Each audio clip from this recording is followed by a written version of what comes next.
Las cheves de hoy las compartí con un apasionado a la escritura, Hernando de María. A Hernando lo conocí en el evento de NetTalks y expuso cómo puedes viralizarte por medio de LinkedIn escribiendo textos con temas de tu interés. Nando nos platica cómo inició a escribir en Twitter, generando una comunidad de seguidores, trasladándose a LinkedIn y por un artículo escrito por él, abrió puerta a iniciar un proyecto emprendiendo con su esposa Elena, un podcast referente a temas de matrimonio enfocados para jóvenes, titulado Los de María. Bienvenidos a Cheves con Chava, el lugar donde reunimos a simples mortales que se atrevieron a seguir su pasión, convirtiéndola en realidad tomando acción. Personas que jamás aceptaron un no como respuesta, ignorando el miedo y la crítica. Donde nos cuentan la historia de sus logros, revelando los riesgos que tomaron, qué salió bien y qué salió mal. Soy Chava Rax y te invito a una cervecita bien helada. Relájate y ponte cómodo. Brindemos por la vida, la experiencia y el éxito. ¡Salud! Bandita, bienvenidos a otro episodio más de Cheves con Chava. Y hoy tenemos un invitado que seguro en la introducción ya escuchaste quién es. Pero quiero decir que a este invitado lo conocí en los NetTalks, este evento que organizamos una vez al mes junto con la gente de Net, especialmente con Samer, que le mando un gran saludo. Y aquí escuché la conferencia de este invitado en donde me sorprendió en cómo mueve las redes de LinkedIn, cómo mueve Twitter, cómo empezó a escribir sin ser un escritor, siendo un ingeniero, si no me equivoco. Y de ahí se empieza a desarrollar todo un proyecto de escribir y generar contenido escrito, más que nada. Y posterior también a estar emprendiendo con su esposa un tema que nos hace falta mucho como sociedad y sobre todo un tema en que pone en práctica en el día a día. Yo creo que es un reto, que es el matrimonio, pláticas matrimoniales. Pero sin más introducción, quiero presentarles a Hernando de María. Hernando, bienvenido. Muchas gracias, Chava. Muchas gracias. Emocionado de estar aquí, de compartir. Ahora sí que pues, no sé por dónde le quieras entrar. Tú dime cuál es la dinámica, por dónde quieres que le demos. Oye, pues ahorita nos fuimos a comer para tener una plática un poquito más previa. Es la segunda vez que nos encontramos, la segunda vez que nos vemos. Y creo que hicimos un buen vínculo en aquel Net Talk que te aventaste acerca de tu emprendimiento, pasión y hobby a través de LinkedIn. Y luego me platicaste también del podcast, que tú ya estás acostumbrado a la cámara, estás acostumbrado a los audífonos, al micrófono.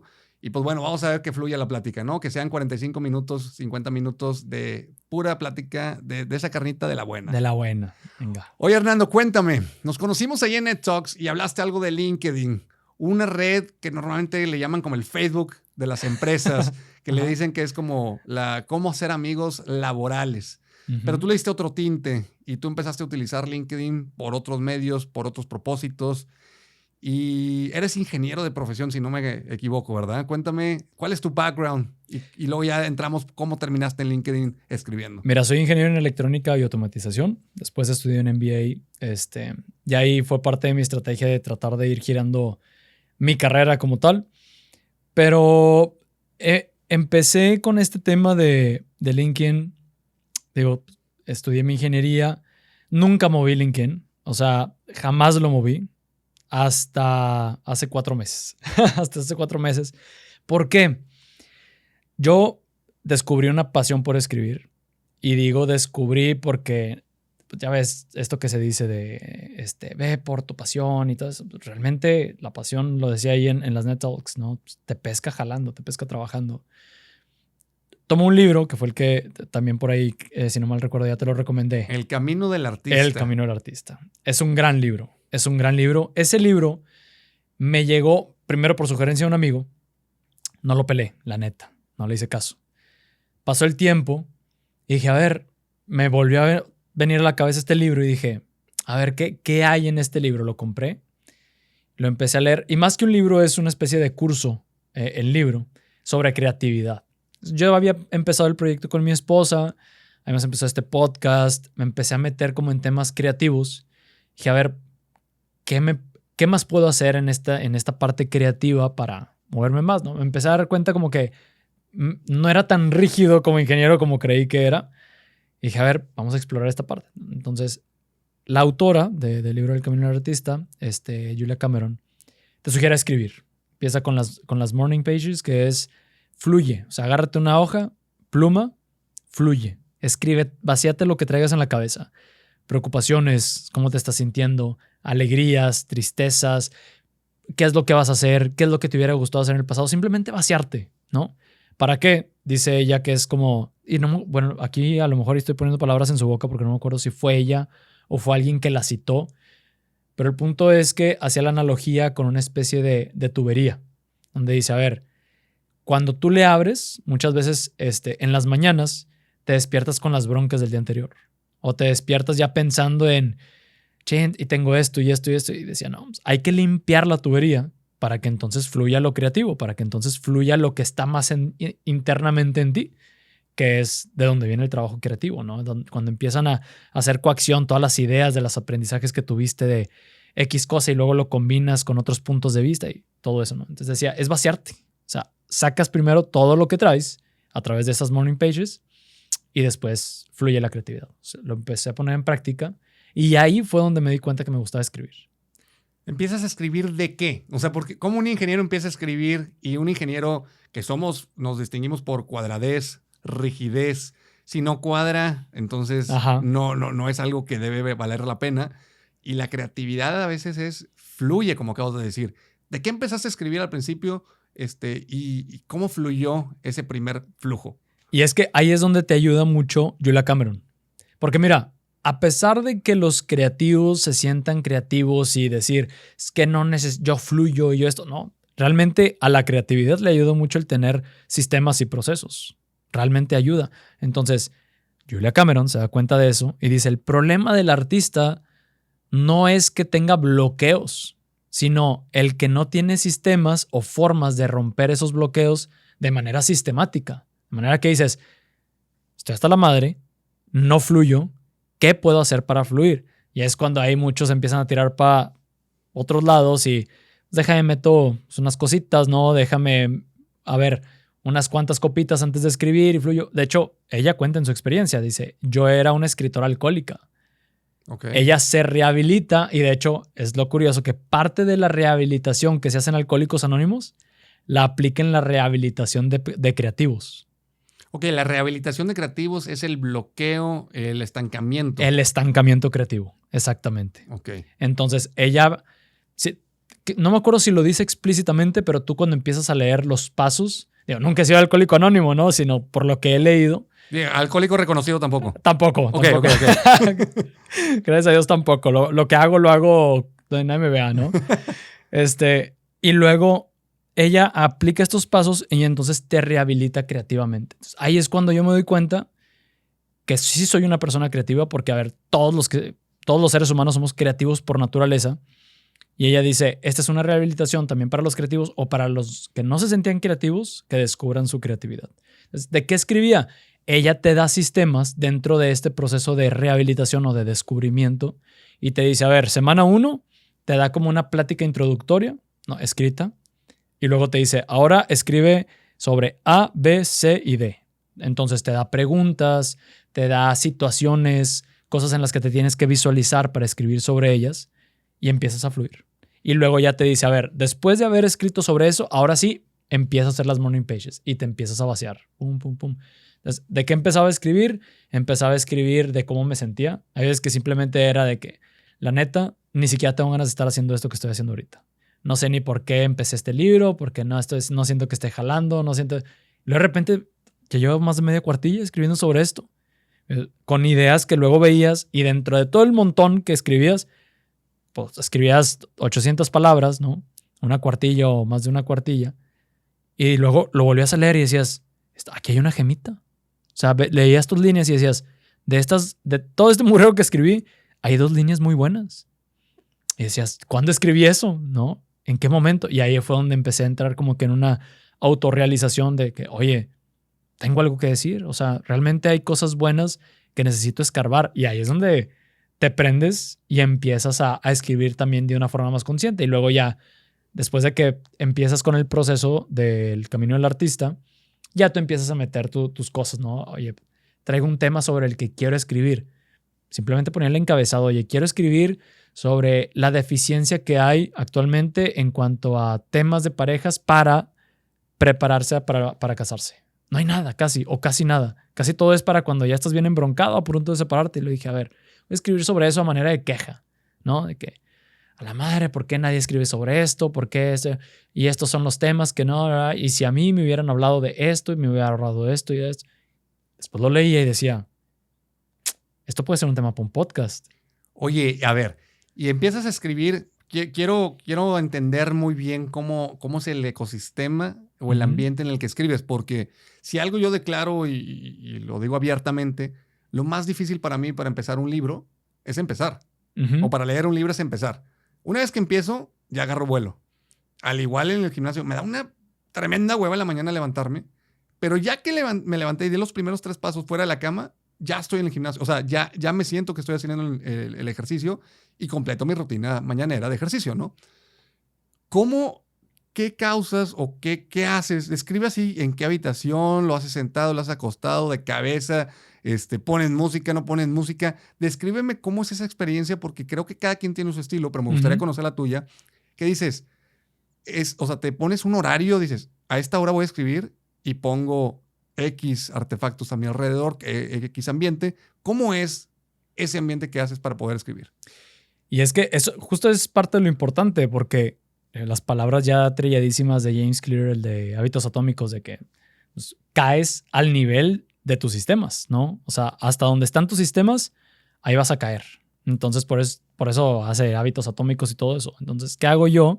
Lo que hago es crear ambientes propicios que para mí me ayuden a detonar eso, ¿no? Entonces, aquí no hay de levántate a las 5 de la mañana y a las 5 de la mañana prendes una velita y entonces sí, aquí es cada quien. O sea, hay gente que, y Julia Cameron lo decía, hay gente que se pone a escribir en un estacionamiento, en su carro, antes de entrar a la oficina.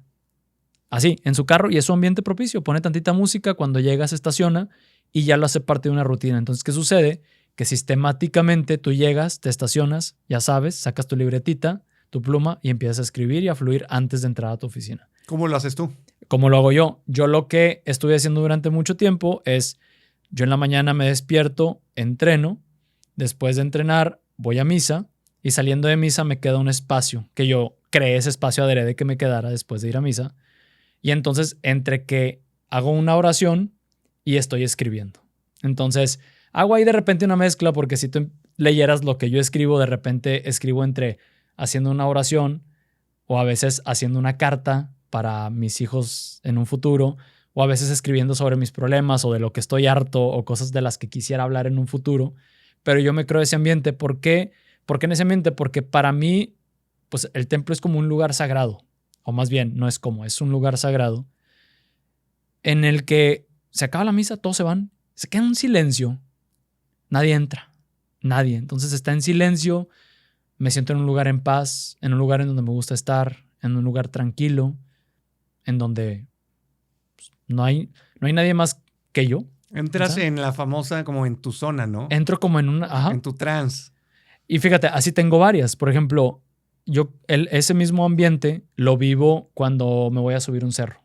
Entonces, cuando voy a subir un cerro, pero ahí sí, de madrugada, y que veo amanecer arriba, también es un momento así como, este es mi momento. Y ahí es donde empiezo a escribir, ¿no? Pero sí es importante tener esos momentos. Ahora, no, como te digo, no tienen que ser momentos de decir, después se me complicaban agendas, no lo podía hacer siempre. Y dije, a ver, ¿qué más hago? Lo que hacía es que llegaba a la oficina y en la oficina me hice una rutinita, llegaba, preparaba café, me sentaba en mi escritorio y lo primero que hacía era agarrar mi libreta antes de abrir la lap y me ponía a escribir. Todo a mano. O sea, todo en todo eso a mano. Una libreta normal, libretita o... Okay, todo eso completamente a mano. Ahora, ¿no te gana? A mí me sucede. Sí he escrito algunas cositas muy para mí, o cuando andaba en alguna crisis, o incluso para hacer algún artículo que alguna vez publiqué o preparé una conferencia. Pero a mí me pasa que a veces mi pensamiento va más rápido que lo que es mi caligrafía o que es mi escritura a mano. ¿No te pasa que es tan rápido lo que piensas que dices, lo quieres plasmar y te gana esa velocidad de pensamiento más que la de tu propia mano? Sí pasa, pero lo que hago a veces también es empiezo cuando siento que mi cabeza se acelera más de lo que puede mi mano, lo que hago es escribir simplemente cosas claves. Entonces empiezo a hacer como subtítulos de lo que estoy pensando rápido, nada más claves. Mi cabeza se calma y ahora sí desarrollo. Ok.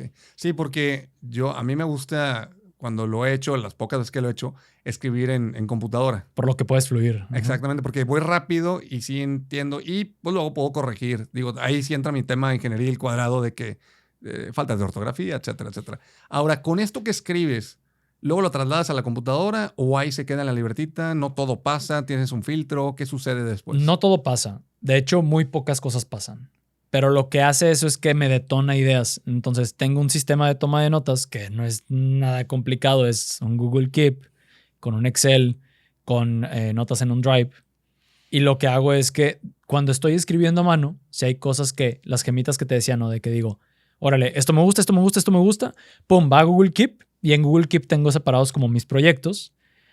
Cuando tengo una idea que digo, esta es una buena idea, la mando para allá. Y entonces ya desarrollo en la computadora, pero ya sobre algo que ya tengo. Incluso hay veces que me han salido prácticamente capítulos completos de un libro que estoy escribiendo a raíz de eso. O sea, termino de escribir, de fluir y de repente, o sea, así como dicen, fluye el agua y empiezo a hacer los puntos y digo, ok, ahí están ya los puntos, ya no se me van a ir para cuando me sienta en la computadora. Ya en la computadora nada más abro, está Google Keep y empiezo, pum, a ver, estos eran los puntos, pum, pum, ya me acordé. Y fluyes porque ya no está la fricción de la página en blanco. Okay. Ya tienes el título y los subtítulos de lo que quieres desarrollar. Ahora viene la parte interesante en donde, ok, ya nos dijiste cómo nace, de que te inspiras de este libro, de El Camino del Artista, que empiezas a hacer sus ejercicios porque es muy práctico por lo que comentas. Súper. Y después de la libretita, ok, haces tu Google Keep. ¿Cómo nace? Y ahora sí voy a entrar como que al tema de LinkedIn. ¿Cómo nace el hecho de que empieces a trasladar esas ideas a LinkedIn? Porque yo no sabía hasta que tú lo mencionaste donde nos conocimos, que LinkedIn tiene como este foro digital para escritores. Entonces, ¿cómo lo descubriste? ¿Qué empezaste a hacer con LinkedIn una vez que empezaste ya a escribir ahí? Empecé en Twitter. O sea, Okay. el primer lugar donde empecé fue en Twitter. Como dijiste, tengo este podcast sobre parejas, bueno, para parejas con mi esposa, que es para novios principalmente, ¿no? Gente que se va a casar. Y empecé a hacer experimentos. ¿Qué empecé a hacer? Ideas que se me detonaban y que iba guardando en mi Google Keep, las desarrollaba y las empezaba a lanzar. Pum, empecé a lanzar.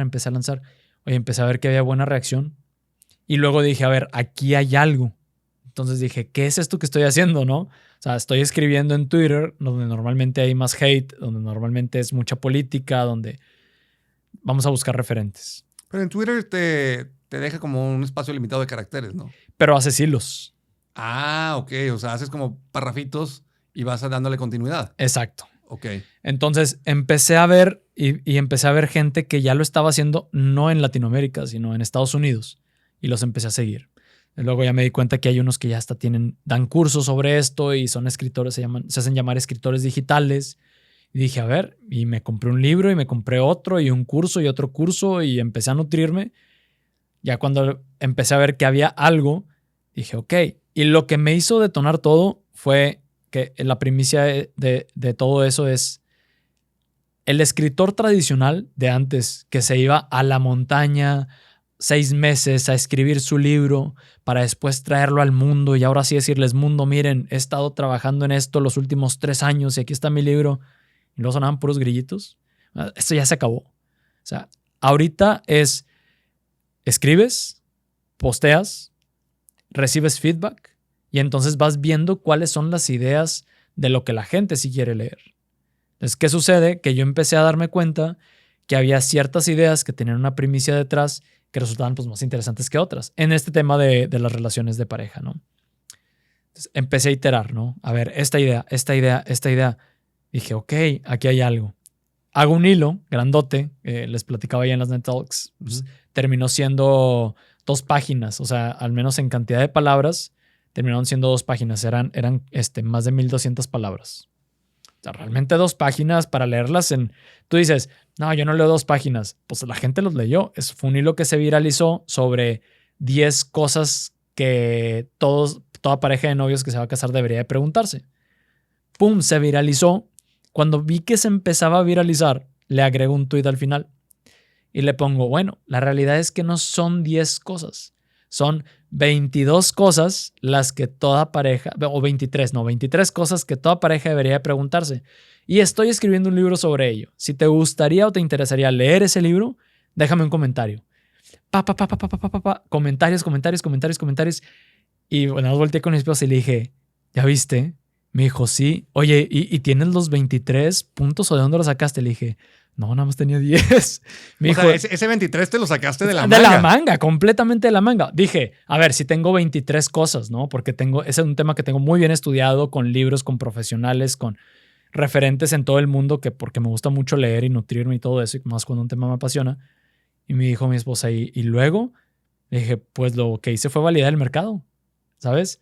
En vez de retirarme 1 año y medio, 2 años a trabajar en un libro que ni siquiera sé si hay interés por la gente en leerlo, que ni siquiera sé si la gente realmente está dispuesta a pagar por él, lo que hice fue probar en poquito, que fueron los tweets. Me di cuenta, ok, ahora me va a llevar, hacer un tweet me llevaba 5 minutos. Hacer el hilo me tomó una media hora, ¿no? Hacer un podcast, hicimos podcast sobre ese hilo, sobre los 10 puntos. Hacer el podcast con video nos tomó como, ponle tú, 3 horas porque se dividió en 2 episodios. 3 horas de grabación, más edición, más todo esto. Entonces vas incrementando la cantidad de trabajo, pero vas validando la idea. ¿Qué sucede? Que al final tienes un producto que es un producto más extenso, que te posiciona todavía más como autoridad en el tema y que aparte ya vas a poder monetizar. Oye, a ver, entonces, para entender la estructura, tú empezaste a escribir en Twitter en donde lo dabas por pedacitos, ¿no? Uh-huh. La pregunta es, ¿con qué frecuencia soltabas cada tweet? O sea, cada pedazo de ese escrito que ya era un par de cuartillas.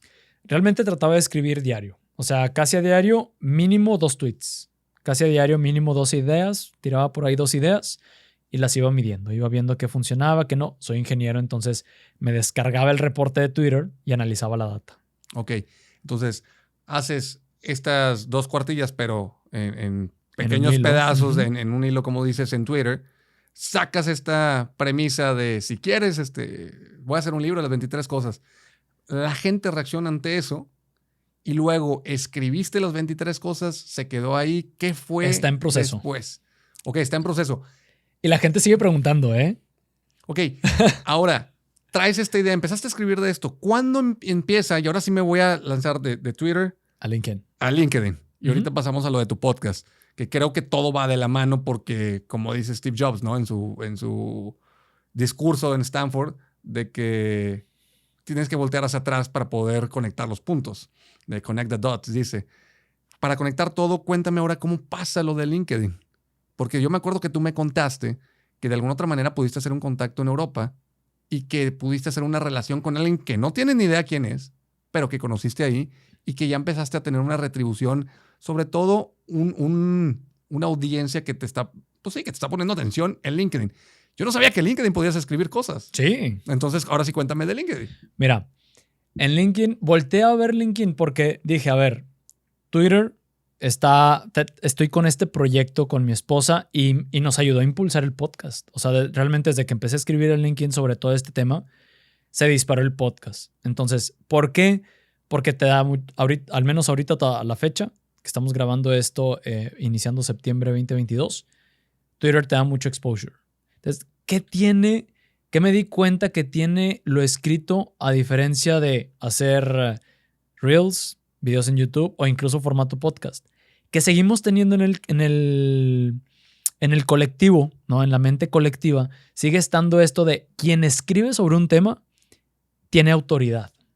E incluso más autoridad que alguien que hace videos. Siendo que es un sesgo, seamos honestos. Porque alguien que hace videos en YouTube no significa que sepa menos que alguien que escribió un libro. Uh-huh. Simplemente el que escribió un libro tiene una habilidad específica para escribir que desarrolló, porque no creo que exista... Bueno, sí creo que existe una habilidad nata, pero eso no es impedimento, pues, para ser un buen escritor. Entonces dije, ok, si me gusta escribir, ¿por qué no? Si ya descubrí que me gusta escribir y que con la práctica me he ido haciendo bueno, porque pues, no me considero tampoco alguien que haya nacido con el don de escribir, pues vamos a explotarlo, ¿no? Entonces me empezó a gustar tanto que dije, ¿qué más puedo hacer para impulsarme como escritor? me encantan los temas de negocios, de emprendimiento. Me empezó a llamar mucho el storytelling, el copywriting como tal. Y órale, libros. Soy muy de agárrate libros y ve cursos y a ver qué más. Y me obsesiono con algo, ¿no? Y empiezo pum, pum, pum, pum. ¿Qué sucede? Que estando en esos ambientes, gente que también estaba escribiendo en Twitter, en Estados Unidos, veo que empiezan a voltear a LinkedIn. Y veo que empiezan a decir, no tienen ni idea del potencial que está en LinkedIn. Una chica, de hecho, recuerdo que ese tweet fue de los que más me movió, que dijo, LinkedIn ahorita es como una especie de TikTok corporativo. No por el tipo de contenido, sino por el exposure que te estaba dando LinkedIn. O sea, el potencial que tienes para que la gente vea lo que tú estás haciendo en LinkedIn era proporcional al exposure que te da TikTok para viralizarte. Pero de una manera, en un ambiente yo creo que muy distinto. Más ejecutivo, Exacto. Más corporativo, más profesional, académico, formal, ¿no? Uh-huh. Okay. Exactamente. Entonces, ¿qué dije? Ok, a ver, empecé a hacer mi estrategia, empecé a analizar lo que otros que ya en Estados Unidos, pues ya sabes, iban 10 años adelante. Con la pandemia dicen que el gap se redujo como a 5 años, pero siguen estando unos añitos adelante. Entonces dije, a ver, ya tiene que haber gente posicionada. Así como ya había gente posicionada en Twitter, dije, tiene que haber gente ya posicionada en LinkedIn. Claro. Entonces, volteo, encuentro perfiles, los analizo, veo qué es lo que estaban haciendo y dije, I got it, ¿no? Empiezo a escribir, ya no sobre relaciones, sino más sobre temas profesionales. Empiezo a escribir sobre escribir. Empiezas a escribir de cómo escribir. De cómo escribir, wow, pero ya, okay. ya en el mundo digital, a ver, ¿cómo escribes buenos ganchos? Porque ya no estás compitiendo con que la gente te lea a ti o lea a otro. Estás compitiendo contra que la gente te lea a ti o se vaya a ver a TikTok o se vaya a ver videos. Entonces, ¿cómo le haces para que con tu escritura puedas atrapar la atención? Hasta ahorita, al menos es un reto más grande, ¿no? Por lo que veo y lo que estás diciendo es que, o sea, en el universo digital o en este metaverso de plataformas sociales, primero es que capte la atención en la red que tú quieres y luego competir contra los usuarios de esa misma red. O sea, son dos filtros que tú tienes que ganchar y es doble gancho, ¿no? Sí. Primero, vente para acá porque te quiero llamar la atención en mi red favorita, que es LinkedIn, y luego ya competir contra otros usuarios que pueden tener pues una similitud en tus temas o en los mismos tipos de usuarios, ¿no? Que tampoco es necesariamente, a ver, si tú me encuentras vamos a decir, en Instagram con el proyecto que tengo con mi esposa del podcast para parejas, no te voy a obligar a arrastrarte a Twitter. Simplemente lo que estoy haciendo es llegar a audiencias distintas. Okay. Realmente lo que estoy haciendo con LinkedIn es llegar a nuevas audiencias que ni sabían que yo hacía cosas en Internet. ¿Me explico?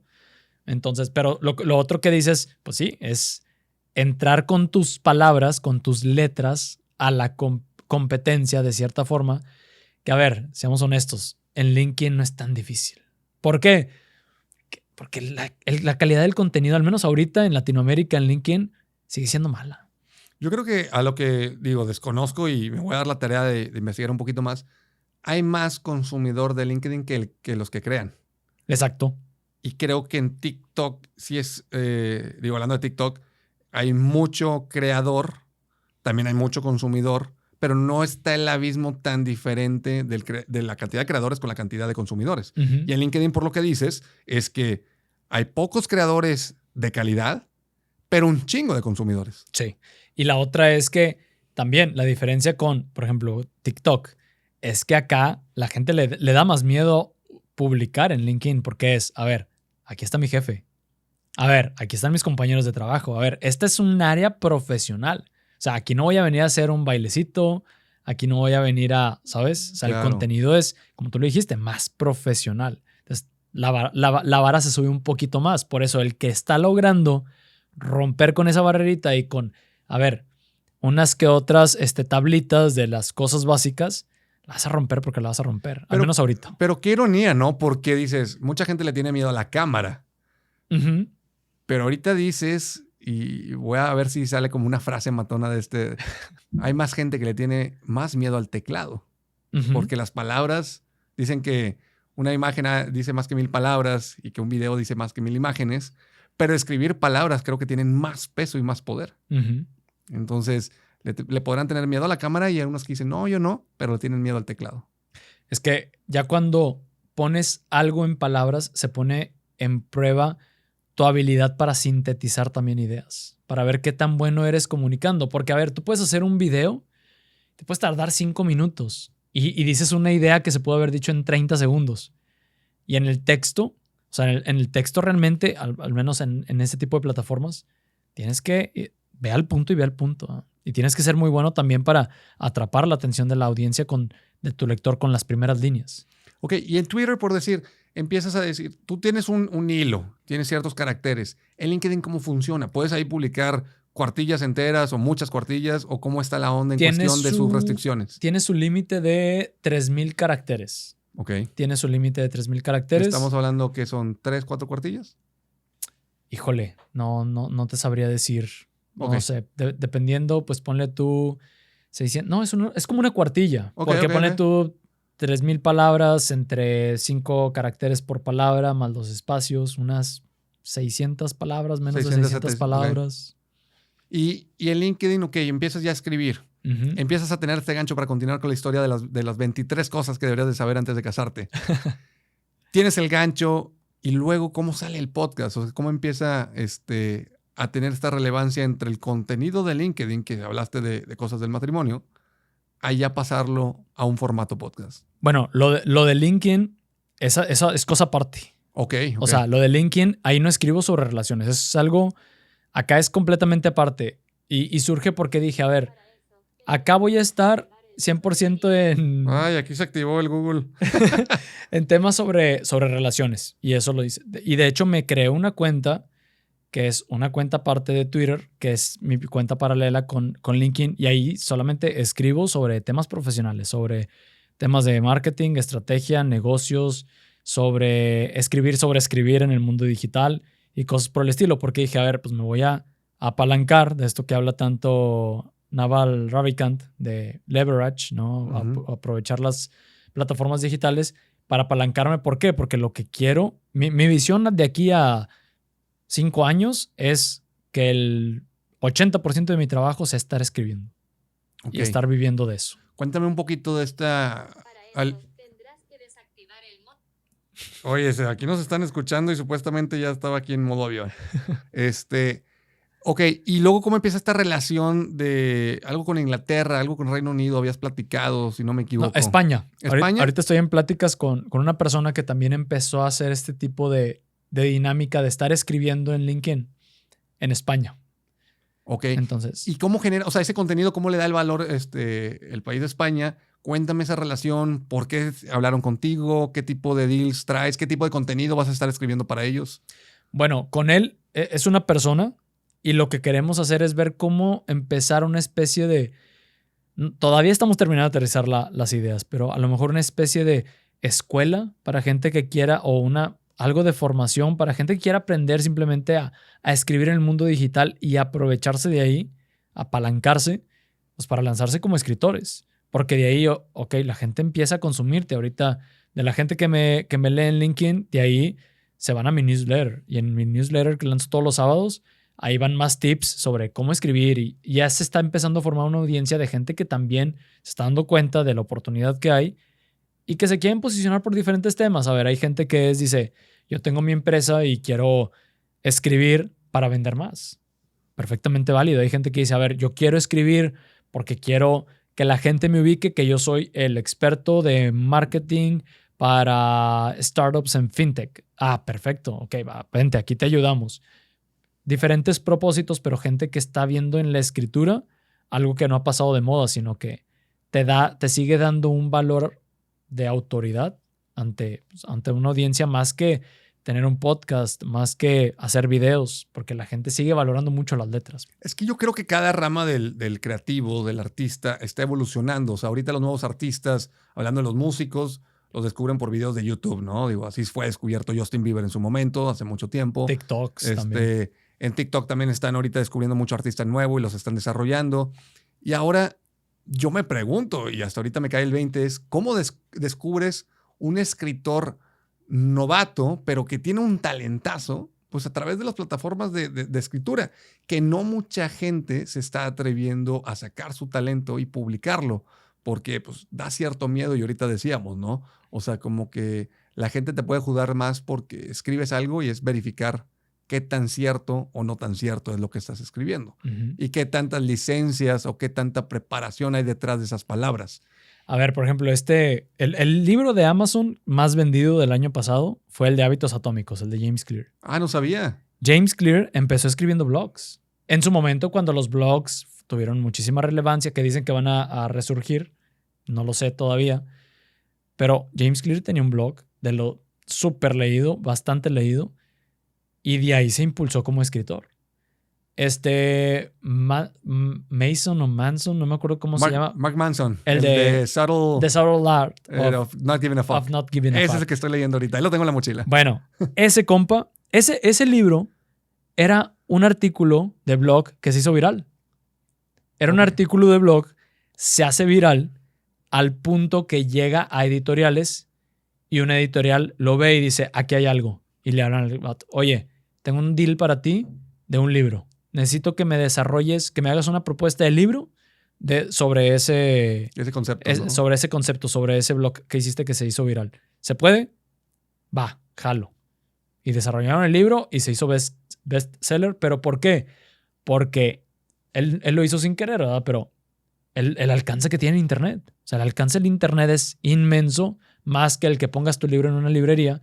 ¿Qué sucede? Que al momento que sale el libro, que lo lanzan, claro, las editoriales no fueron tontas. Dijeron, aquí hay algo, si ya se viralizó, ya hay gente dispuesta a soltar billete para comprar este libro cuando salga y ya es gente que está habitualmente leyendo a este señor. A ver, me está interesando todo esto porque yo traigo el interés de hacer mi propio libro. A ver, Hernando, el asunto es que, ¿cómo evitar? Porque empieza la onda de la piratería, ¿no? Pues es muy fácil hacer un copy-paste de un escrito que te encuentres en internet. Claro, ya me pasó. Ahora, dices, Mark Manson, con este libro de The Subtle Art of Not Giving a Fuck, en español, la sutil arte de no importar un carajo, creo que así lo tradujeron. Sí. Dices, ok, escribió a lo mejor, no sé, 2, 3 cuartillas de esta filosofía, de este concepto, de la manera de pensar, de cómo ver la vida. Y de ahí le dicen, ok, desarróllate más de esto. Ah, todo dar, y pues ya te haces el libro. Pero ¿qué pasa cuando empiezas a publicar y publicar y publicar y publicar? En donde dices, oye, ya publicó tantos artículos o tantos blogs que yo mismo los puedo copiar, hago ahí como que parafraseo para poder conectar un artículo del otro y me armo un libro del talento de alguien más. ¿Cómo se protege la gente? Digo, sabemos que la cultura europea y la cultura gringa a lo mejor son un poquito más respetuosos de eso, pero siendo latino, no se diga mexicano, ¿cómo evitamos terminar en el tepito de los escritores, en la piratería, no? Déjame primero te cuento así rápido una historia. Escribí una lista de tips que yo usé en su momento para saber cómo negociar un sueldo. Cómo hacer una estrategia de negociación de sueldo, algunos puntos. Los desarrollé, los escribí y los publiqué. Se viralizó este escrito en LinkedIn. Alguien lo agarró, lo copy-paste y lo volvió a pegar. Ironía, alguien de recursos humanos. ¿Qué pasó?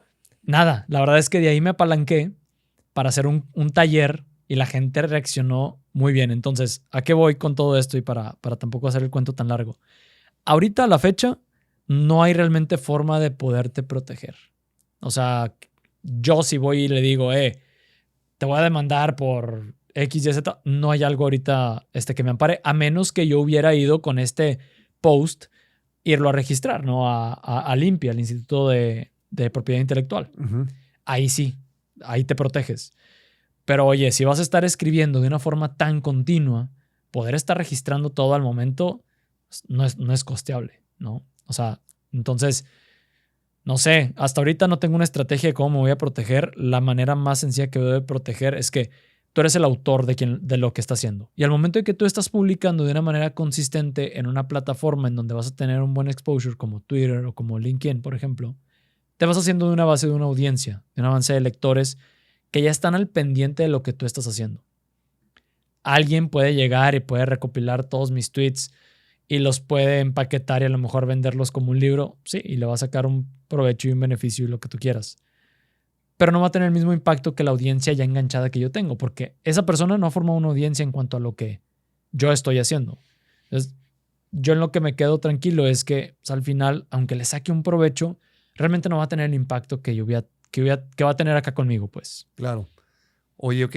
Y bueno, cuéntame un poquito también, digo, de otro de tus emprendimientos muy exitosos y que me gusta mucho la iniciativa, que iniciaste con tu esposa, Ujú. un podcast. Ahorita platicabas de un escrito que publicaste de las 10 cosas y luego que son 23 y que todavía no las tenías y que lo comentaste con tu esposa y ya las tienes, pues ahí medio las tengo y pues lo voy a hacer. Pero ¿cómo sale esta idea de un podcast con tu esposa? Porque, digo, me comentaste que te casaste ya muy chavo, Ujú. ahorita eres papá de 3 hijos. ¿Y cómo nace en relatar tus aprendizajes de los últimos 7 años, si no me equivoco, que Sí, llevas de casado? 7. Relatar los aprendizajes que has tenido con tu esposa y emprender este proyecto con tu esposa acerca de lo que vives en el día a día.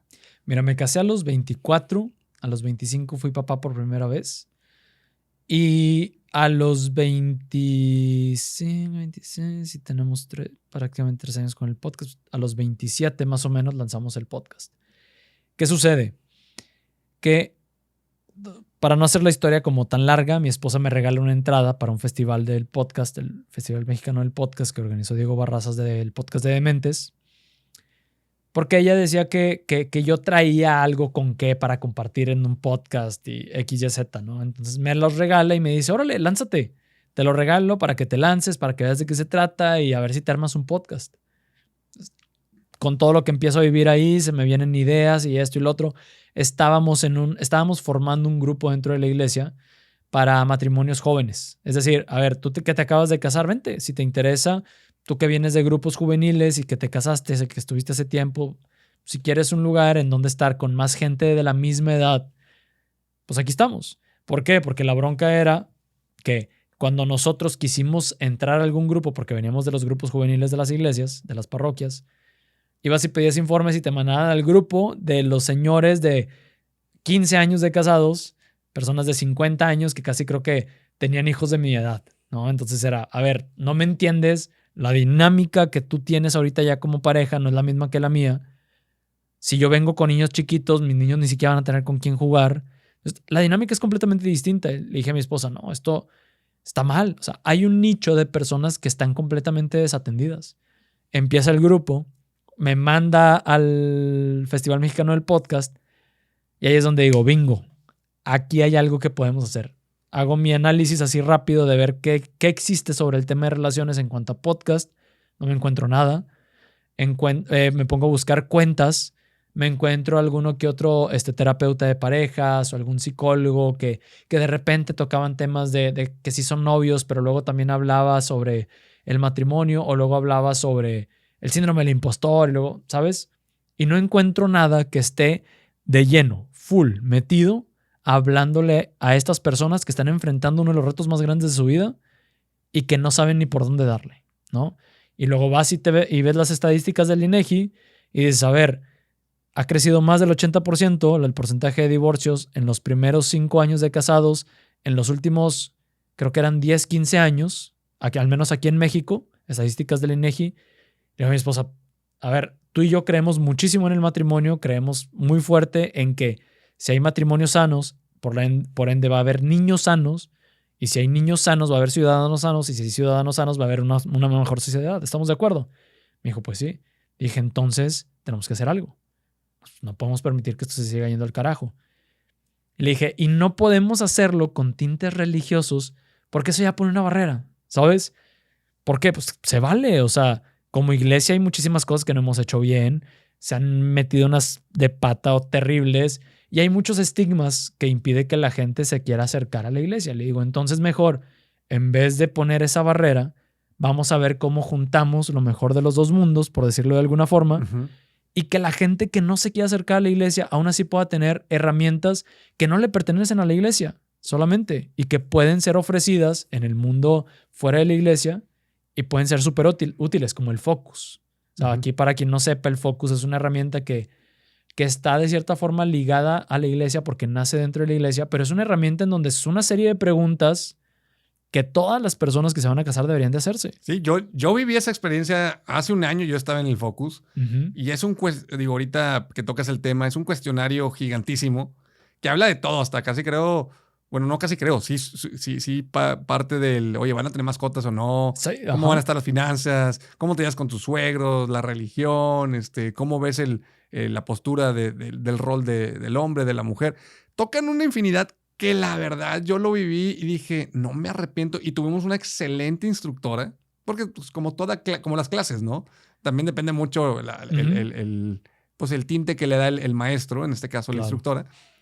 Y creo que Focus es algo muy padre. Y cuando encuentro o cuando te conozco y sé del proyecto de Los de María, que se llama tu podcast, pues estás tocando fibras no sensibles, sino fibras que tienen que ser tocadas, que muchos novios las dan, pues no, o sea, ni siquiera se les cruza por la mente antes de casarse, ¿no? Ujú. Entonces, cuéntame, aquí la plática va, tienes esta necesidad, detectas esta oportunidad y empiezas el podcast con tu esposa. ¿Cómo es emprender esto con tu esposa? Porque te estás abriendo. Obviamente, de alguna otra manera se están exponiendo tú y ella ante las redes de cómo fue el matrimonio porque están abriendo sus aprendizajes y también sus errores. Entonces, ¿cómo es emprender con tu esposa y cómo es exponer tu matrimonio ante la sociedad? Voy a empezar por la segunda. Échale. Voy a empezar por la segunda. Y mi esposa y yo sí dijimos, a ver, para hacer esto de una forma auténtica, en el sentido de que no sea, a ver, vamos a prender el micrófono y te voy a decir, sí, mira, tú debes de hacer tu relación y así, y estos son los temas que debe hablar. Le dije, no, tenemos que decir al micrófono nuestras peleas, o sea, de qué nos peleamos tú y yo, cuáles fueron nuestros problemas, cosas por las que pasamos. A ver, pasamos por una infidelidad siendo novios, vamos a decirlo. Oye, se nos van a echar encima o de repente hay gente a la que nos va a decir, oigan, su intimidad, ¿qué onda? Dije, a ver, sí, vamos, hay cosas que definitivamente no van a salir al micrófono jamás, pero pues vamos a correr el riesgo por el bien que queremos hacer de tratar de lo que sí se puede, pues ser un libro abierto, ¿no? Y me dijo, ¿no? Así como de, está duro, ¿no? Y como ella se quedó, la forma en como se quedó ella más como con el gancho de, vamos a hacerlo, fue que le dije, mira, no sé cuánta gente nos vaya a escuchar. O sea, realmente no sé cuánta gente nos vaya a escuchar. No sé si al proyecto le vaya a ir bien. Le digo, pero véelo así. Tú y yo creemos mucho en el matrimonio. Sí. Tú y yo queremos hacer lo mejor que podamos con el matrimonio. Sí. Y tú y yo quisiéramos que nuestros hijos, si en un futuro se llegan a casar, puedan aprender de los errores que nosotros cometimos. Sí. Dije, entonces, ¿por qué no lo vemos como un legado también que le podamos dejar a nuestros hijos? De que, a ver, si en algún momento nuestros hijos nos llegan a querer idealizar, no, ve y escúchanos, o sea, ve y escúchanos. Eso éramos, eso somos, e incluso van a poder ver una evolución en sus papás. Y entonces van a poder aprender de una forma en la que a lo mejor si nosotros le decimos, mijito, es que deberías de manejar tu relación así y esto y lo otro, cuando nosotros tengamos 60 años y él se esté casando porque está teniendo 30 años, le digo, velo como también como un legado. Y ahí fue donde dijo, va, como que cierto. Y ya en el camino empezamos los primeros episodios, nos empieza a escuchar gente, pues primero los círculos primarios, ¿no? Y los comentarios de la gente.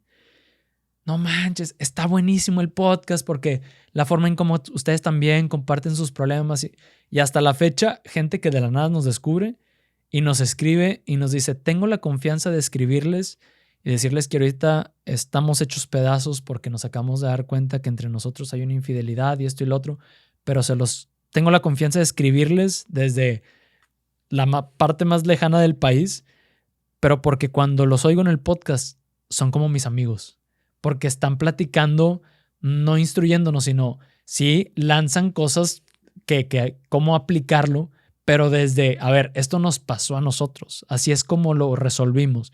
Estos son los golpes que nos metimos y esto es como tú lo puedes evitar. Y a la gente le encanta eso. Nos encanta eso, creo yo, ¿no? Yo creo que la mejor paga es cuando la gente te comparte su testimonio de qué vivió, qué sintió, qué aprendió, cuando te escucha, cuando te lee, cuando te vio en alguna plática o en algún video.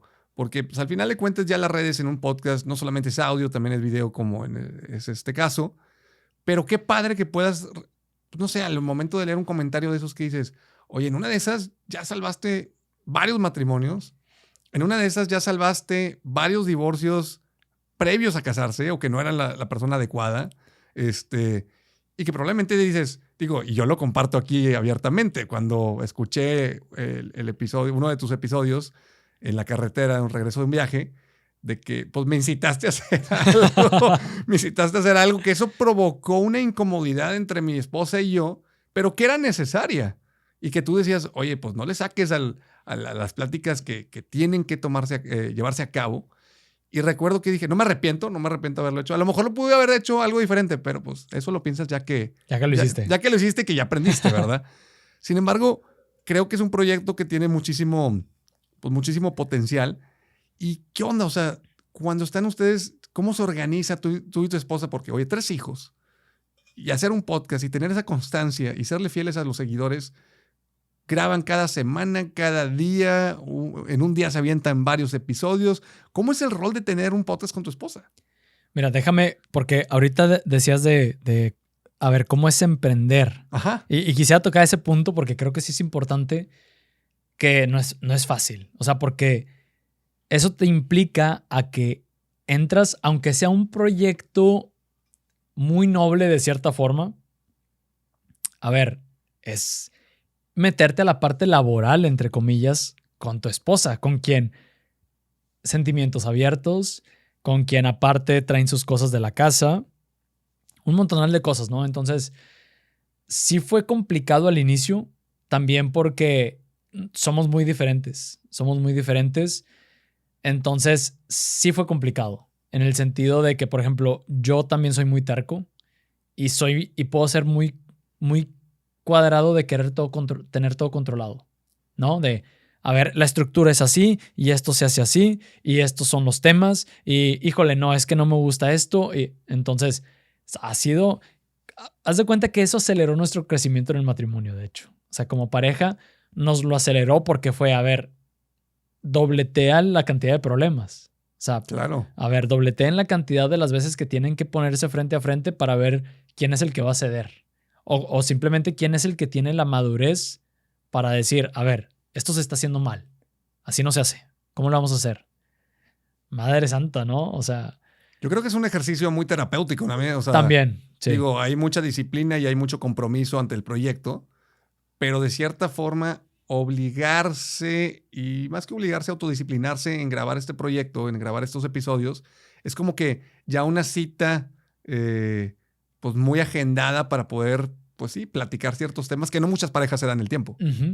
Ahora, también incluso ha sido terapéutico en la parte de que ha habido veces que estamos grabando y que la plática, como sí hacemos una semiestructura, ¿no? Puntos que queremos tocar, pero también dejamos mucho que fluya. ¿Por qué? Porque queremos meter entre, por ejemplo, episodios donde profundizamos en estudios del Dr. Gottman, ¿no? De cómo aplicar todos esos estudios. Ese señor es un científico del amor. Cómo aplicarlos desde el noviazgo para entonces construir las bases sólidas para un matrimonio, sobre todo para las parejas que se van a casar. Entonces en la plática empiezan a salir cosas de que sí, como cuando nosotros que éramos novios y que pasó esto y que lo otro. Y la plática a veces te va llevando a decir cosas que hubiera sido más difícil sentarte en un sillón con ella y decirle, ¿sabes qué? Ese momento que pasó allá lo valoré mucho y me hizo sentir así. Pero lo curioso es que cuando estás en la dinámica, de repente ahí empieza a salir. Entonces de repente se nos sale ahí algo romántico de... Y es que aquella vez yo valoré mucho esto que hiciste y que esto, lo otro. Y que el otro no estaba consciente de que el otro valoraba ese Entonces también detalle, se vuelve terapéutico en ese sentido y que termina siendo un golazo también para la audiencia porque entonces entienden cómo es la dinámica ya dentro del matrimonio porque está siendo como una especie también de rayos X dentro de la relación. Entonces dejas ver a través de aprendizajes, a través de historias y a través de lo que en ese mismo momento se presenta de lo que es un matrimonio, entonces le das una visión como más amplia a la gente que te está escuchando, ¿no? Oye, ¿nunca pasa que te metas un autogol y que de repente salgan chispas que ay, güey, esa no me la sabía y que se empiecen como que a medio ganchar durante una grabación? Sí, no tan fuerte, pero sí ha pasado de que no, es que yo lo veo así y no es cierto, yo lo veo así y terminamos de que, a ver, tú que nos estás escuchando, cuando se termine el podcast, mándanos, es más, ahorita mismo, si lo estás escuchando, mándanos un mensaje y dinos quién tiene la razón y vamos a ver quién gana. Y ya, de esa forma como desembocamos el que se ponga más tensa la situación. Pero sí, recuerdo uno en especial, ya ni me acuerdo ni por qué fue, en cuál fue la diferencia. Como la mayoría de las cosas que no Ajá. nos acordamos ni por qué nos peleamos, ¿no? Sí, pero estábamos ahí y estábamos grabando y algo dijo mi esposa y yo le dije, la verdad es que yo no creo en eso. Yo creo algo muy completamente, yo lo veo así y esto y lo otro y bla, bla, bla. Me dice, no, pero ¿por qué? Y empezamos ahí, o sea, que estuvo padre también porque fue un debate sobre un tema, no me acuerdo si era sobre algún tema de la infidelidad o algo por el estilo, pero estábamos opinando, ¿no? Entonces empezaron como que medio a poner las cosas más y terminamos desembocándolo así. Y fue un ejercicio divertido también porque luego la gente se gancha con ese tipo de cosas también y luego nos mandaban mensajes y nos decían de que yo estoy a favor de Elena y que no sé qué, pero ya no se ganchen y jajaja, y, ¿sabes? Oye, pero Estaba aquí está interesante porque ya la relación ya no es de dos, la relación es de dos más la X cantidad de followers que tienen bastantes. Entonces, qué interesante en el involucrar a esa audiencia, pero también ha de ser difícil, bueno, de seguro ya lo tienen planeado, pero creo que en su momento ha de ser difícil hasta dónde, porque hay cosas que solamente tú y ella saben Ujú. y nadie más lo va a saber. Exacto. Pero ¿cómo definen ese hasta dónde? Platicado. O sea, siempre mucha comunicación. Por ejemplo, hubo Elena y yo, de repente sí nos llevamos pesadito en el sentido de que yo sin problema le puedo decir, de repente estamos en el podcast y digo de que no, esta vieja está loca, ¿no? O sea, cositas así. Y hubo una vez, por ejemplo, una chica que manda mensaje que dice, cuidado con esos comportamientos pasivo-agresivos y lo que pueden estar transmitiendo a la relación. Así es como se empieza. Sí, y cuidado, Elena, y que no sé qué. Y luego Elena me lo enseña y me dice, mira. Y le digo yo, ¿y qué opinas? Y me dice, pues nada, que tú y yo sabemos lo que hay dentro y que tú y yo así nos llevamos y si no le gusta, pues que no nos escucha. Perfecto. Entonces, pero eso fue porque desde muy antes delimitamos hasta dónde íbamos a dejar que la gente nos dijera cómo llevar nuestra relación, Que está bien, cómo que está hacer mal. las cosas, qué está bien y qué está mal. Y que siempre hemos tenido muy claro. A ver, dejamos de cierta forma muchas partes de nuestra relación abiertas, pero también sabemos hasta dónde te vamos a dejar entrar. Incluso con nuestra familia. O sea, también fue un tema que platicamos y que aquí ya hasta es un tip para quien nos esté escuchando y no se haya casado. ¿Hasta dónde vas a dejar entrar a tu mamá, a tu suegra, a tus cuñados? A ver, ¿hasta dónde?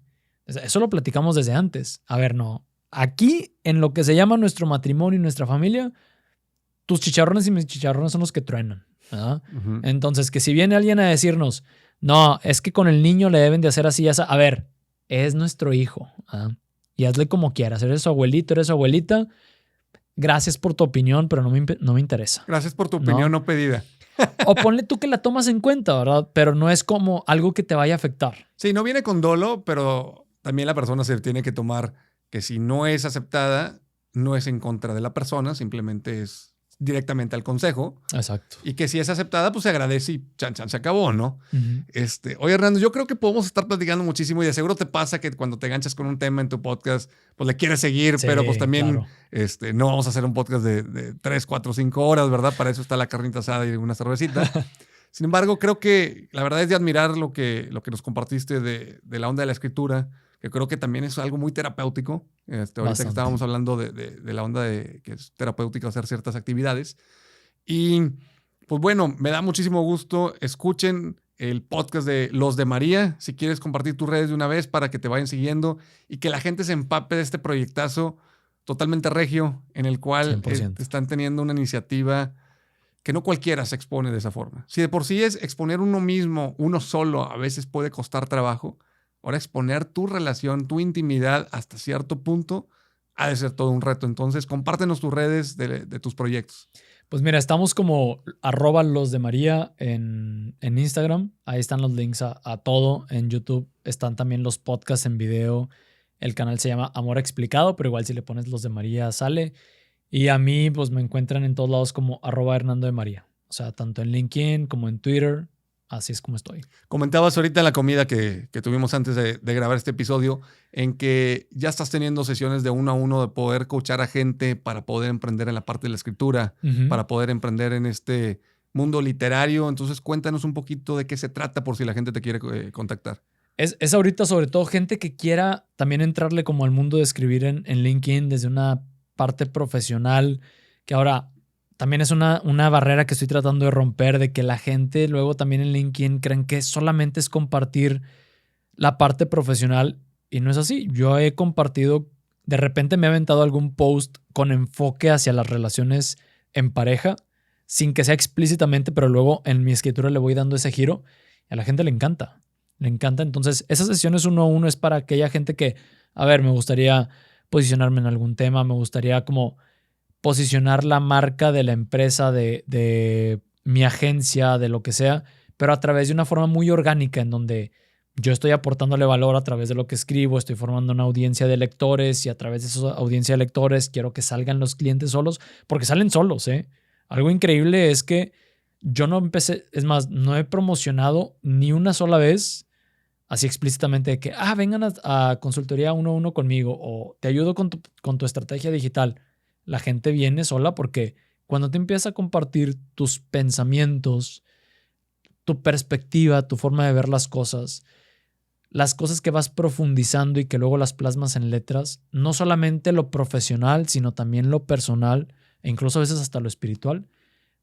Lo que sucede, y algo muy bonito de los algoritmos, pero que también puede ser una espada de doble filo, es que el mismo algoritmo te va rodeando de gente, le llaman en inglés like-minded people, ¿no? O sea, gente que piensa muy, muy afín a ti, que tiene como más o menos tu perfil.